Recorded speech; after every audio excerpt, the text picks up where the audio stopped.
Сәлем оқушым, мен Айсем Насырәліқызы бүгін сіздерге бірдей сандардың көбейту кестесін үйрететін боламын.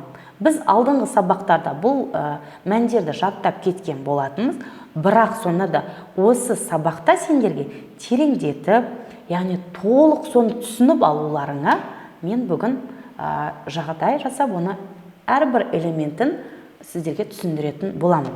Біз алдыңғы сабақта 8 және 9 сандарын көбейтуді үйренген болатынбыз. Енді соны бір мәрте қайталап шығайық. Балалар, алма бинго әдісін біз бірге ойнап тастайық. 1, 2, 3. Біз бастайық. 8 жердегі 6 қаншаға? 48-ге. 8 жердегі 3 мәні қаншаға? 24-ге. Міне қарасаңыздар, бізде дұрыс тапқан болсақ, мәндері жоғалып отырады екен. Келесі. 8 жердегі 9 72.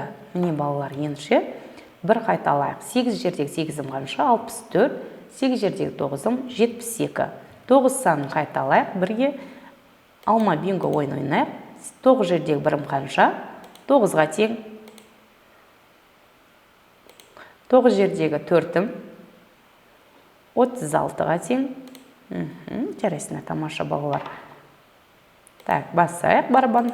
9 жердегі 5 45-ге тең. Міне балалар, дәл осылай біз 9-дың да көбейту кестесін жаттап алып отырмыз.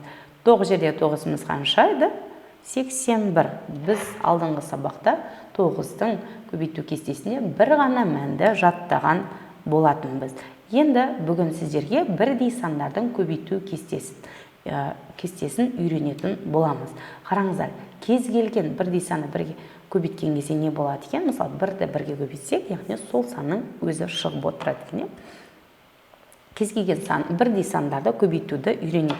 1-ге 1-ді 1-ге көбейтсек 1, 2-ні 2-ге көбейтсек 4, 3-ті 3-ге көбейтсек 9, 4-ті 4-ге көбейтсек 16, 5-ті 5-ге көбейтсек 25, 6-ны 6-ға көбейтсек 36, 7-ні 7-ге көбейтсек 49, 8-ді 8-ге көбейтсек 64, 9-ды 9-ға көбейтсек 81, 10-ды 10-ға көбейтсек 100 екен. Міне балалар, ендеше біз өзіміздің кестемізде осы мәндерді бірге толтырайық.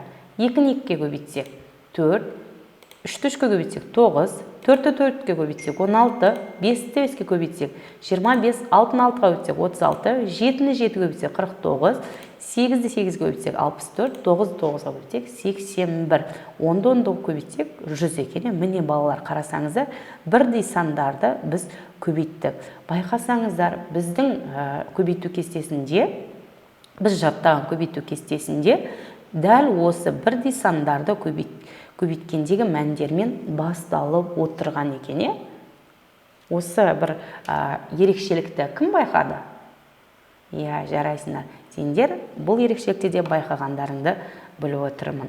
Міне балалар, сендер бірдей сандарды көбейтуді үйреніп алдыңдар. Міне балалар, енді осыны үйде отырып, бірге жұмыс дәптерлеріңізге жазыңыздар. Бүгінгі сіздерге арналған бонус сабағымыз өз мәресіне жетті. Бірге жаттап алайық. Сау саламатта болыңыздар.